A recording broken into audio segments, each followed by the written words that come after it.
Voici quelques exemples de corrélations qu'on peut retrouver. D'abord, une corrélation parfaite, linéaire, négative.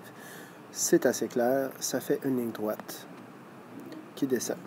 À l'opposé, une corrélation linéaire positive parfaite, c'est une ligne droite qui monte.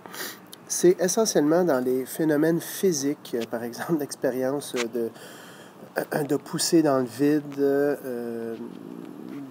qui implique de la force, de la masse et des choses comme ça, qu'on va retrouver de la corrélation parfaite. Donc, tous les paramètres sont contrôlés.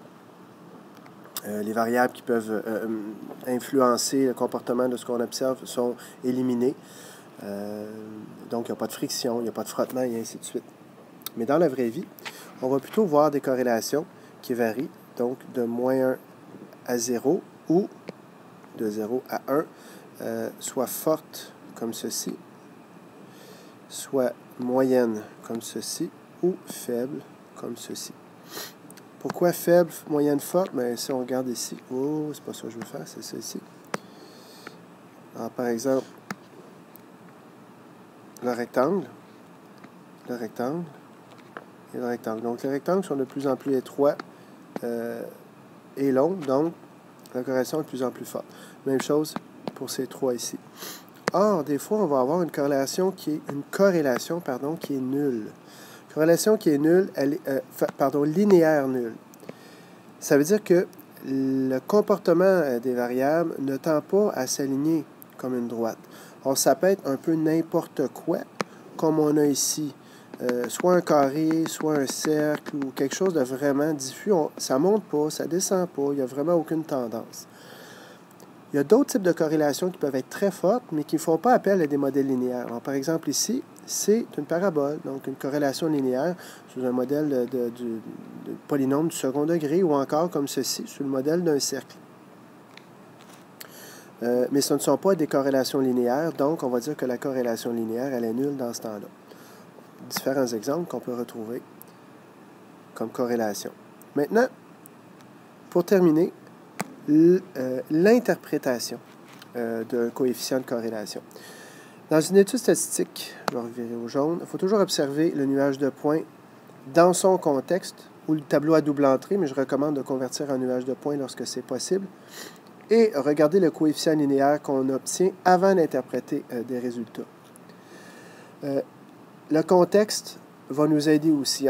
Je donne comme exemple un contexte où on administre un médicament à une population. Avant l'administration du médicament, la population guérit dans 20% des cas. Or, quand on administre un nouveau médicament à l'essai, bien, on se rend compte que la population guérit dans 30% des cas. Donc, la corrélation qu'on observe entre la prise de médicaments et le nombre de guérisons a augmenté de 0,1, de 10%. Sauf qu'on sait qu'une corrélation de 0,1 ou, mettons, 0,30, parce que c'est ce qui nous intéresse ici, c'est considéré pas loin de nul, ou c'est très, très faible. Sauf que, dans le monde médical, ça pourrait être une avancée significative pour traiter une maladie.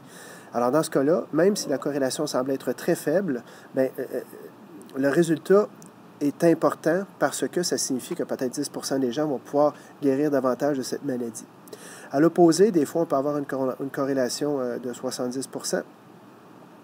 Mais dans le contexte, ça ne veut pas dire grand-chose. Donc, bien faire attention à l'interprétation.